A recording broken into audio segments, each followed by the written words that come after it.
de volta com o Educador em Entrevista. Nós vamos falar um pouco de algumas ações da assistência social aqui na companhia da Marta Cristina Barbosa. Gratidão pela participação aqui conosco. Boa tarde. Boa tarde. Obrigada. Desde já agradeço. Também com a Fernanda Cristina Girardi aqui. Gratidão pela participação. Boa tarde. Boa tarde. Eu que agradeço, estarmos aqui falando mais uma vez da política pública de assistência social. Política pública pontualmente agora, focada no idoso, já que a gente está falando de um mês específico desse cuidado. Correto? Sim, exatamente. O mês de junho é o mês Lilás, Junho Lilás, que trabalha, intensifica as ações de reflexão no combate contra a violência, à pessoa idosa. Uhum. E muitas vezes as pessoas não observam isso, acabam não vendo com tanta dimensão como o problema acontece, Marta? Sim, exatamente. E atinge uma parcela considerável, da população brasileira, O IBGE traz dados do último censo, dizendo que somos, acho que 212 milhões, E, na verdade, nós temos 31 milhões de pessoas que já passaram dos 60 anos. Uhum. Então, é uma parcela considerável, de pessoas que já passaram dos 60 anos. Então, também uma data importante, Perfeito. E muitas vezes, quando a gente fala de violência, as pessoas pensam, no primeiro momento, na violência física. Sim. A gente não está tratando só dessa. Não. De modo algum. Na verdade, existem o próprio estatuto, do idoso, da pessoa idosa, quando ele já faz essa abordagem dos tipos de violência. E ele não trata só da física, que é uma violência que comumente a gente se lembra quando a gente fala de violências, mas ele traz outros tipos, ele traz a violência patrimonial, isto é muito comum, Mais que a violência física, inclusive. Acredito que sim, porque a gente percebe nos atendimentos da política de assistência social, é fato que esse idoso, ou ora a renda dele compõe, às vezes a única renda da casa, ou ora a renda dele acaba sendo apropriada por membros da família, num financiamento, ou às vezes em empréstimos. A quantidade de idosos endividados no país não é algo de batatais, acho que é uma referência de Brasil, ela surpreende. Então, a violência patrimonial ela ganha destaque entre as demais violências, física, psicológica, e tudo mais. E a negligência. A negligência também é algo que às vezes aparece muito nos atendimentos. Às vezes não é nem com intenção, Quando você tem, por exemplo, uma situação de idoso tomando conta de idoso. Às vezes ou o esposo ou a esposa são ambos idosos, e o que tá na posição de cuidador, às vezes ele não consegue um exercício ali de um cuidado com qualidade, mas esse tipo de negligência também tem aumentado, Perfeito. E, Fernanda, é interessante que dentro da estrutura da assistência, existe aí uma rede de apoio, não é uma procura para isso, além dos programas de referenciamento aí que ajudam a mitigar esses problemas. Exatamente, Luciano. Dentro da política, nós temos os CRAS, que têm ofertado o serviço de convivência e fortalecimento de vínculo para pessoas idosas, que é a porta de entrada, O CRAS é a porta de entrada da política pública, que tem o objetivo de trabalhar a prevenção, o fortalecimento dessas habilidades, das potencialidades, da família, da pessoa idosa e do território. Nós temos hoje parcerias com a ABADEF, que atende a pessoa idosa e com deficiência no domicílio, porque todo o trabalho de prevenção é para que situações de negligência, de violação não ocorra. Identificar esse problema, apoiar essa família, articular com as demais políticas públicas para que não ocorra. A partir do momento que ocorre a situação de violação de direito, essa violência contra a pessoa idosa, essa negligência, maus tratos, passa o caso para o acompanhamento do CREAS, que é o Centro de Referência Especializado, da Assistência Social. E, na especial, nós temos a unidade referenciada, o centro-dia da pessoa idosa, que hoje nós temos 40 vagas, né? E a porta de entrada para esses serviços é o CREAS, justamente para encaminhar pessoas que foram identificadas essa situação de violação de direito e que precisam de apoio para superar, minimizar. Então, nós estamos até falando de pessoas idosas que passam por essa situação com alguma debilidade, algum grau de dependência ou não. E os que têm grau de dependência, nós temos os serviços também para esse atendimento da nossa rede parceira. Então, a estrutura da política pública, ela é muito importante na prevenção e no combate a essas situações de violência contra a pessoa idosa, né? Então, nós temos aí a volta do Renascer, que isso também está na básica, e auxilia, né, fortalece essa pessoa idosa, o CASE, no sentido mesmo que a gente tem que atacar na prevenção, né, investir na prevenção para que, de fato, menos pessoas passem por essa situação. E uma das coisas que mudou e que a gente tem visto mudar na política é a questão do distanciamento da família, não é? A gente tinha uma questão no passado que eram os chamados asilos, não é? E que a gente tinha um encaminhamento muito maior dessas pessoas idosas para esses locais. E agora, cada vez mais, a gente vê a questão dos projetos ou das atividades, né, em que esses idosos participam, enquanto normalmente a família trabalha. Na verdade, você tem toda a razão, porque a legislação, existe uma legislação federal que ela regula o perfil deste idoso que poderia ser encaminhado para o acolhimento, né, de pessoas idosas. E ele diz o quê? Que deveria ter prioridade, né, nesse serviço, pessoas com a vinculação muito fragilizada ou sem vinculação nenhuma com a família, pessoas que a condição do autossustento também estaria prejudicada. Então, este serviço de acolhimento hoje em Batatais, ele é um serviço com número de vagas bem reduzido, se comparado ao que ele atendia na década de 80, década de 90, né? Porque, na verdade, o que a legislação ela prevê é que seja feito todo esse caminho, né, que a Fernanda colocou, de fortalecimento, de apoio à família, para que esse idoso permaneça na casa dele, ou tendo condição, para que esse idoso tenha uma vida autônoma, com maior qualidade na casa. Então, na verdade, o acolhimento em instituição de longa permanência para idosos, ele é exceção. Se necessário, né, esse serviço, Batatais também conta com esse serviço, mas ele deveria ser o último recurso, né, quando esgotar todas as outras etapas, todos os outros projetos e programas, né? Pensando dentro dessa rotina de atendimento, é o que a Ana Clara pergunta, né? A diferença do idoso com a criança, não é? Porque você tem, muitas vezes, idoso com autonomia, né? Às vezes ele está fazendo ações complicadas, né?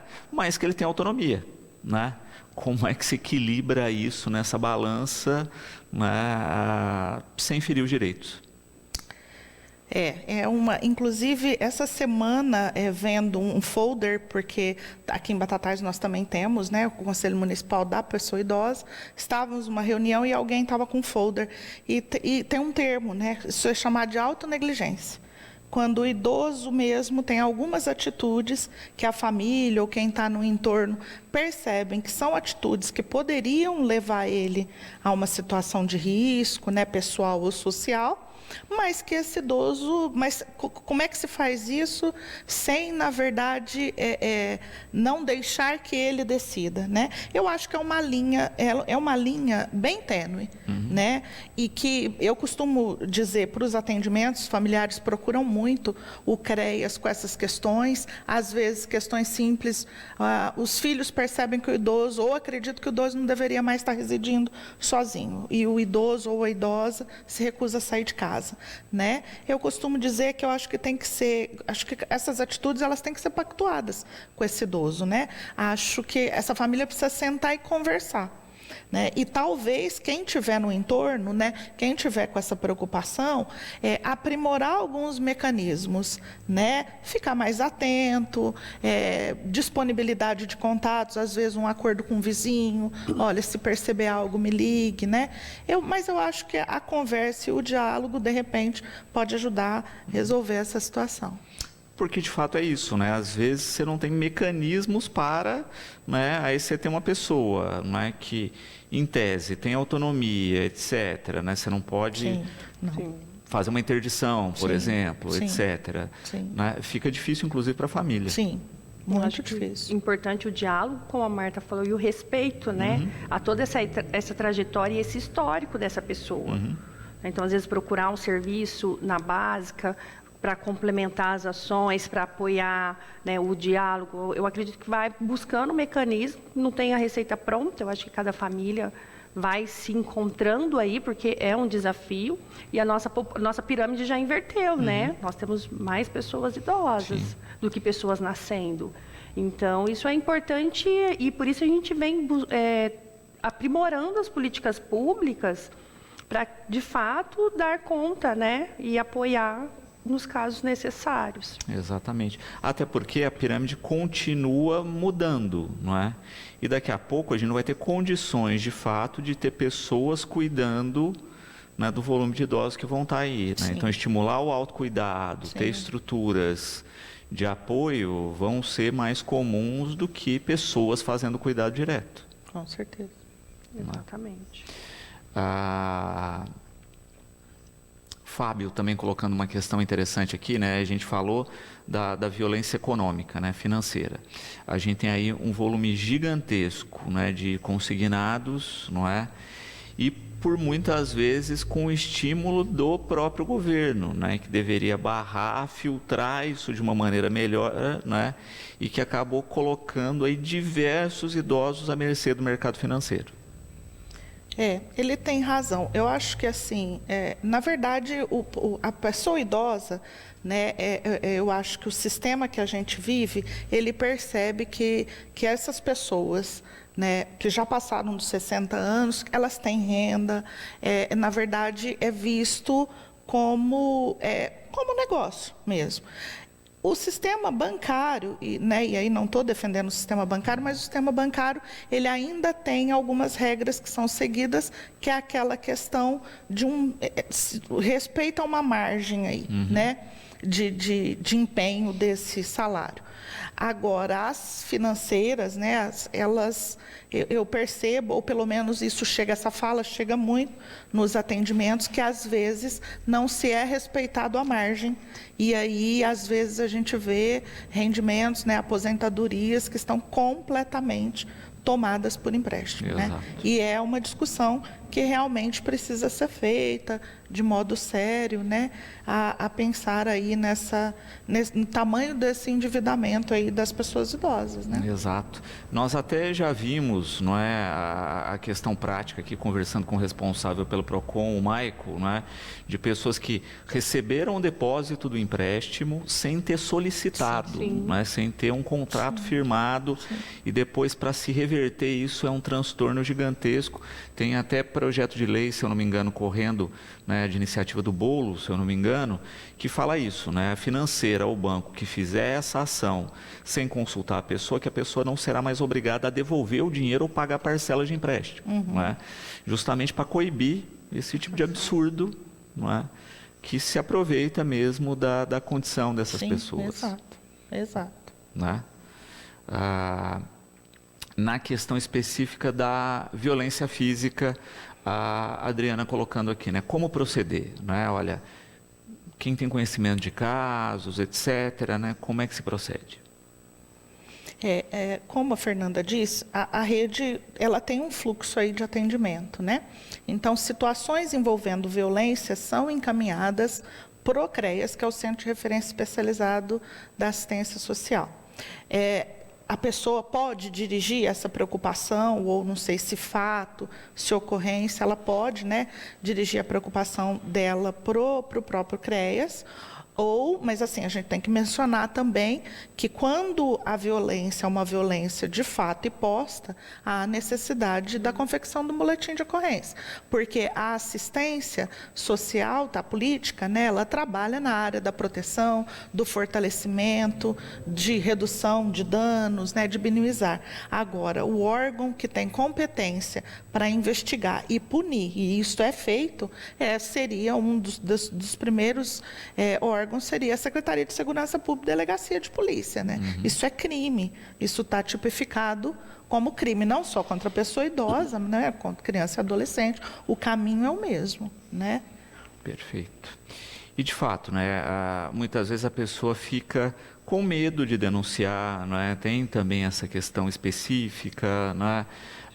Ou em dúvida se está ocorrendo mesmo a violência, não é? Então, ter processos aí de observação e ter Sim. caminhos é importante para essa avaliação. Sim. Exatamente. E aí nós temos o Disque 100 também, né? Porque é recorrente esse medo de denunciar. Então, às vezes as pessoas são ou da família ou próximos, pode recorrer ao anonimato, né?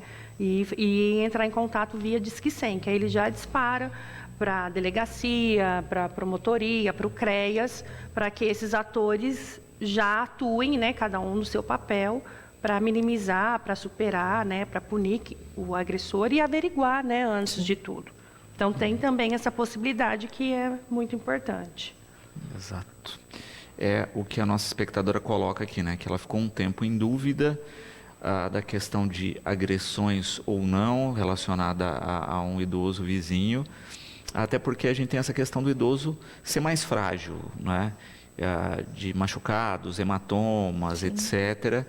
Então, de fato, ela acabou fazendo uma denúncia, teve uma averiguação, constataram, felizmente, que não era nada, mas pelo menos ela, né, conseguiu um pouco mais de tranquilidade aí.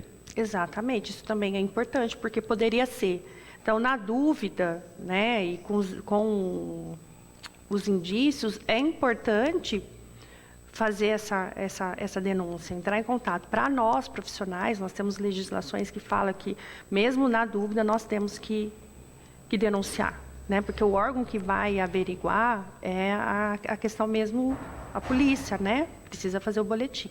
E a população também estar atenta, às vezes a um vizinho, alguém da família, para que isso possa ser visto, né? E caso seja, a pessoa já tenha intervenção de imediato, né? Marta, falando do trabalho específico aí do CREAS, né? A gente sabe, e a gente tem sempre falado aqui, da estrutura da assistência, não é? Com a porta de entrada pelo CRAS e o CREAS fazendo essa política mais direcionada, né? Como tem sido a questão do volume de dados, né? De atendimento quando se trata de violência a idosos. Hoje, na verdade, no CREAS, a gente tem acompanhamento, né? Famílias em acompanhamento, ou núcleos, ou às vezes acompanhamento individualizado, a quantidade são 180. Destes 180, nós temos 25 prontuários, que são 25 prontuários de acompanhamento de pessoas idosas, né? Hoje, em atendimento. São esses os nossos dados, né? E fora a política pública geral realizada com os idosos, não é? E quando a gente fala de acompanhamento também, não é que o problema esteja instalado ainda. Pode ser um acompanhamento para depois ver se a questão não retorna a ocorrer. Sim. Na verdade, todos esses 25 em atendimento são situações envolvendo algum tipo de violência, né? A maioria são situações de negligência. É que aí, quando você vai olhar um pouco mais de perto, talvez não seja essa negligência com intenção, que são esses casos, né, que conversávamos um pouco antes, que é a coisa do idoso tomando conta de idoso. Às vezes o cuidado, né, que as relações de cuidado ali com essa pessoa que toma conta, que cuida, às vezes é o esposo, né, é a esposa, e ele também é idoso. Então fica muito difícil. Então não é uma negligência com intenção. Né? Por isso que aí a necessidade da questão da política pública, né? Para esse fortalecimento, para esse apoio, né? Essa família vai precisar contar com serviços da rede, né? de políticas públicas para que ela dê conta, né? De ter esse idoso, né? Com ela, no núcleo dela e ter condição também, né? De melhorar este cuidado, né? é prestado a esse idoso, a essa idosa. Perfeito. E, Fernanda, é interessante isso, né? Que a gente tem um volume de programas relacionados aos idosos grande no município, não é? A gente via aí a carência aí da retomada, inclusive, do próprio Renascer, e ainda a fila de espera, né? Quando a gente pensa na macroestrutura aí. Exatamente. Então, na básica, nós temos, né, pensando a volta do Renascer, que está ligado ao fundo, né, que vai iniciar, se eu não me engano, com mais de 300 pessoas idosas. No serviço de convênio e fortalecimento de vínculo, são 180 pessoas idosas, nós temos vagas ainda, porque a gente tem trabalhado por território, tá? O serviço no domicílio para pessoa idosa e pessoa com deficiência, são 20 vagas. Na especial, nós temos o centro-dia, que são todas as pessoas idosas com algum grau de dependência, nós temos 40, né? E em LPI, nós temos 15 vagas, né, com o Lar São Vicente de Paulo. Então, a gente sente assim, que das demandas que nós temos, hoje nós não temos uma grande demanda reprimida. A gente consegue absorver. O que nós sentimos, que, por exemplo, o centro-dia, se a gente conseguisse ampliar vagas, nós teríamos mais pessoas para inserir, mas não é uma demanda grande reprimida. E a ideia é que cada vez mais o trabalho da básica surtindo resultados, a gente vai precisar menos, porque são para pessoas que têm uma situação mesmo de violação de direito. A lógica da política de assistência social é que a partir do momento que a pessoa supere essa situação, ela fosse contra-referenciada para básica. O que a gente sabe é que pessoas idosas com algum grau de dependência, na grande maioria das vezes, se ela ficar sem esse apoio do atendimento, a negligência, mesmo que involuntária, ela retorna. Por quê? Porque o grau de necessidade de apoio é muito grande. E aí a gente está falando de ou pessoas idosas cuidando, ou filhos que assumem os cuidados dos pais, e precisam trabalhar ao longo do dia. Então, essa pessoa idosa, provavelmente ficaria sozinho, porque é a subsistência da família, a necessidade do trabalho. Então, a gente acaba se preocupando com todas essas questões, né, para avaliar essa necessidade, se há necessidade de aumento de vagas ou não, né, para, de fato, executar a política pública conforme a necessidade. Exatamente. E vocês vão desenvolver agora, dentro do mês, algumas ações, uma delas é uma palestra, correto? Sim, nós vamos, porque na verdade a proposta do mês é essa, né? São ações de reflexão, de debate, né? Para que a gente possa, junto com a sociedade, pensar como é que está essa situação da pessoa idosa, né? Não só pensar as questões de violência, mas pensar como está o atendimento e a política. Então, nós teremos um encontro que vai ser realizado na APAI, no salão da APAI, né? Ele é aberto, lá a capacidade de 110 pessoas, e nós vamos contar com, na verdade, as equipes da política pública, elas falarão um pouco desse serviço que a gente tem para uma apresentação para a sociedade, né? E nós também teremos como palestrante uma geriatra que é da rede, né? Que trabalha aqui em Batatais, que também fará uma palestra, né, para a gente. Conversará com a gente um pouco sobre essa questão do envelhecimento, os desafios, o que a gente tem hoje no município de Batatais, né, para atendimento da pessoa idosa. E vai ser dia 5, agora no período da manhã, vai haver divulgação, né, Fernando? Nós vamos fazer divulgação nas páginas da prefeitura, nas nossas redes sociais dos serviços, né? É isso. Perfeito. A Cristina também coloca uma questão importante, né, que a gente ainda, né, está na casa dos 60 na consideração do idoso, mas a gente tem visto que é 60, mas, por exemplo, mercado de trabalho, a aposentadoria vai até os 65, né? Ou seja, a gente tem formalmente idosos trabalhando, né, dentro da política pública, né? Então, que tem um descompasso aí. Por outro lado, a gente teve também aí, né, uma crescente evolução, né, na questão de saúde, de sobrevida das pessoas, etc., que também vai equilibrando essa balança aí.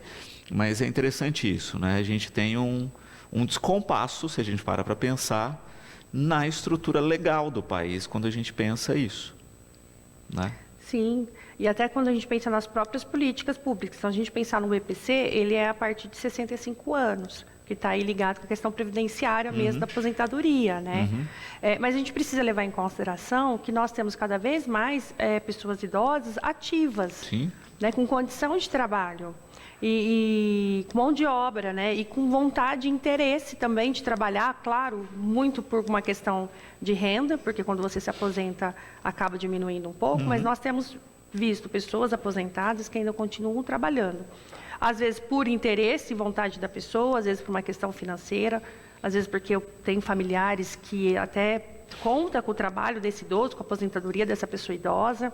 Então, eu acho que a gente vem avançando nessas discussões para que, de fato, haja um equilíbrio, né? Exatamente, né? E muitas vezes o olhar é muito focado, né? Então, tipo, se observava a questão previdenciária aí só com foco específico na questão de resolver a questão financeira da previdência, né? E esquecendo esses outros detalhes de qualidade de vida, enfim, né, dessas pessoas. A própria estrutura de poder público, né? Até pouco tempo atrás, a gente tinha aposentadoria compulsória, o afastamento compulsório do trabalho só depois dos 70, né? Então, no poder público, a pessoa se aposentava, mas poderia continuar trabalhando, agora que entrou uma questão nova aí dentro da estrutura de unificar a questão, né? Aposentou, tem que deixar o cargo público, etc, né? Mas ainda são discussões aí recentes que a gente ainda vai ver o resultado disso na prática. Exatamente. Né? Para quem necessita de algum serviço, né? O que a gente estava falando, né? Muitas vezes a gente não encontra caminhos na rotina, ou as pessoas pensam muitas vezes no CREAS, no CRAS, como serviços mais focados à questão da criança ou do morador de rua, esquece do idoso, não é? O serviço está de portas abertas para quem necessitar. Sim, sim. Acho que as pessoas elas podem, né, se dirigir tanto ao CRAS, né, porque os CRAS, como eles estão no território, são 3, né, as pessoas podem se dirigir até lá e aí elas serão orientadas sobre toda essa rede de serviço, fluxo e tudo mais.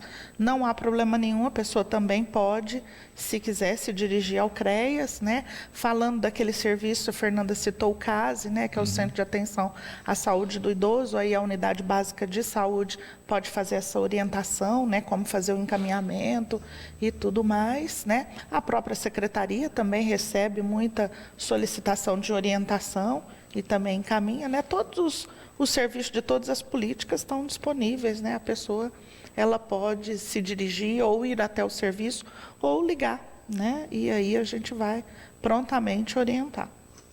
Muito bom. Fernanda, quero agradecer sempre a participação, deixar sempre o espaço do programa disponível e esperar aí que a gente tenha cada vez mais a compreensão dessas políticas públicas. Eu agradeço mais uma vez o espaço, né, a oportunidade, e nós estamos à disposição aqui na Secretaria, como bem colocou a Marta, nos equipamentos da assistência para tirar as dúvidas dos nossos munícipes, lembrando que os CRAS são a porta de entrada, né, da população. Nessa palestra que haverá, eu não tenho pessoa idosa, mas é um tema que eu tenho curiosidade, venha participar conosco também. Muito obrigada. Isso.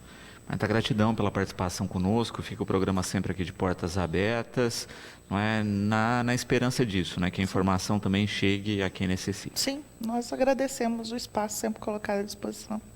Obrigada. Perfeito.